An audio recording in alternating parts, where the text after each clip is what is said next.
അപ്പോൾ ആ PDF വന്ന കേന്ദ്രം ഏതാണ്? അത് DC ബുക്സിൽ നിന്നാണോ, അതോ രാഷ്ട്രീയത്തോടെ മറ്റാരെങ്കിലും ഇതിൽ ഇൻഫ്ലുവൻസ്ഡ് ആക്കിയിട്ടുണ്ടോ? അതായത് DC ബുക്സ് നേരിട്ട് EP യെ ചതിക്കേണ്ടതോ അല്ലെങ്കിൽ EP യെ പെടുത്തേണ്ടതായ ഒരു ആവശ്യം രവി DCക്കോ DC ബുക്സിനോ ഉണ്ടെന്ന് ഞാൻ കരുതുന്നില്ല.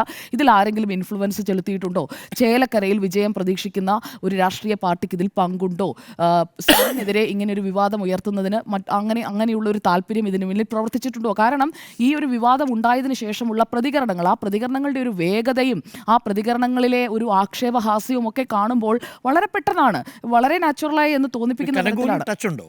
കനുകൂലമാണോ എന്ന് എനിക്കറിയില്ല. ആരായാലും ഇത് അന്വേഷിക്കപ്പെടണമല്ലോ. DGPക്ക് കൊടുത്തിരിക്കുന്ന പരാതിയിൽ ഇത് പറയണമല്ലോ. DGPക്ക് കൊടുത്തിരിക്കുന്ന പരാതിയിൽ ഇതിനകത്ത് ഞാൻ ഇങ്ങനെ ഒരു പുസ്തകം എഴുതി കൊടുത്തിട്ടില്ല എന്ന് അദ്ദേഹം പറയുമ്പോൾ, അല്ലെങ്കിൽ അദ്ദേഹം അത്രയും വലിയ കള്ളനായിരിക്കണം. ഞാൻ അങ്ങനെ കരുതുന്നില്ല. EP ജയരാജൻ അത്രയും വലിയൊരു കള്ളനാണ് എന്നൊന്നും പറയാൻ ഞാൻ ആഗ്രഹിക്കുന്നില്ല. കാരണം എൻ്റെ മുന്നിൽ അതിനുള്ള തെളിവില്ല.